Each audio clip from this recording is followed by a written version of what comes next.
आज हम जानेंगे कि कर्क राशि वालों के लिए वर्ष 2024 में विवाह का योग कब से कब तक के लिए बन रहा है, किन महीनों में आप प्रयास करते हैं तो इस बीच जो है आपका विवाह हो जाएगा।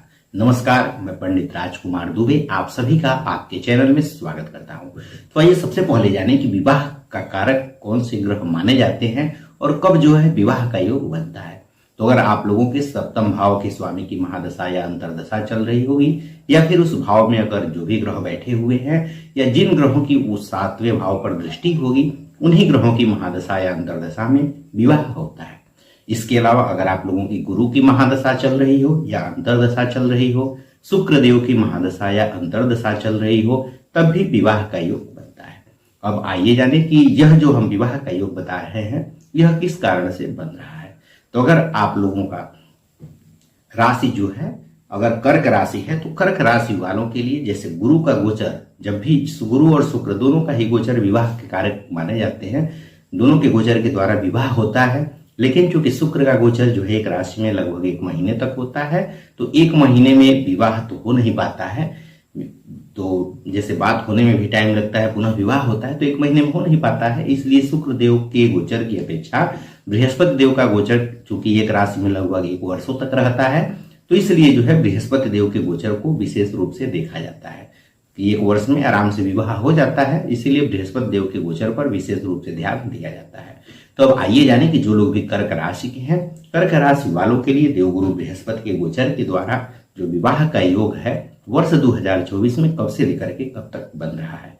तो जो लोग भी कर्क राशि के हैं, कर्क राशि वालों के लिए देवगुरु बृहस्पति का जो गोचर है वह आपका चूंकि जनवरी से लेकर के और 1 मई तक आप लोगों की राशि से जो है देवगुरु बृहस्पति एक जो है 10वें भाव में रहने वाले हैं। इसके बाद 1 मई से लेकर के और पूरा दिसंबर 2024 तक आपके एकादश भाव में देवगुरु बृहस्पति आ जाएंगे। और देवगुरु बृहस्पति की दृष्टि जब भी सप्तम भाव से ही विवाह का विचार होता है तो सप्तम भाव पर जब भी देवगुरु बृहस्पति की दृष्टि पड़ती है तभी विवाह का योग बनता है। तो जो कि देवगुरु बृहस्पति की जो दृष्टि है वह सप्तम भाव पर आपकी 9वीं दृष्टि देवगुरु बृहस्पति की 1 मई के बाद से जब देवगुरु बृहस्पति एकादश भाव में आ जाएंगे तो पड़ने लगेगी, जिसके कारण से आपका विवाह का योग बनेगा। क्योंकि देवगुरु बृहस्पति की दृष्टि में अमृत होता है तो उनकी अमृतमयी दृष्टि जो है 1 मई से पूरे दिसंबर 2024 तक जब वह लाभ भाव में एकादश भाव में आ जाएंगे तो आपके विवाह भाव पर पड़ती रहेगी, जिसके कारण से देवगुरु बृहस्पति आप लोगों का विवाह योग 1 मई से लेकर के और दिसंबर 2024 तक बनाएंगे। इसके अलावा उनकी जो 3 दृष्टियां होती हैं, 5वीं, 7वीं और 9वीं।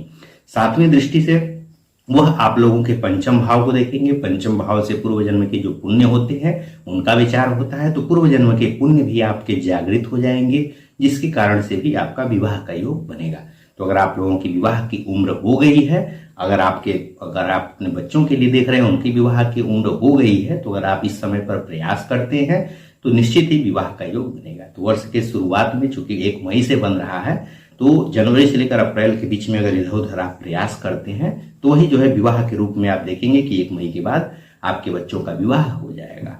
तो वर्ष 2024 में आप प्रयास करना चालू कर दीजिए। 1 मई के बाद से जो है पूरा दिसंबर के बीच में आपके बच्चे का विवाह हो जाएगा। अगर प्रयास करते हैं तभी होगा, बिना प्रयास के जो है नहीं हो पाएगा। तो प्रयास करिए, विवाह आपके बच्चों का हो जाएगा। इसके अलावा एकादश भाव में स्वयं देवगुरु बृहस्पति बैठे हुए हैं तो लाभ होने का भी योग बन रहा है। तो विवाह के माध्यम से भी लाभ के रूप में विवाह की प्राप्ति, विवाह हो सकता है या फिर विवाह के माध्यम से आपको लाभ की प्राप्ति हो सकती है। तो इसलिए आपका विवाह 1 मई से बनने लगेगा। अगर आप लोगों को अपना विस्तृत राशिफल, स्वास्थ्य संबंधी राशिफल, व्यापार या नौकरी से संबंधित राशिफल या पारिवारिक राशिफल हो गया, इन सभी पर हमने वीडियो बनाया हुआ है। अगर देखना चाहते हैं तो चैनल को सब्सक्राइब कर लीजिए और चैनल पर जाकर के देख सकते हैं। वीडियो अच्छा लगा हो तो वीडियो को लाइक अवश्य करिए। धन्यवाद।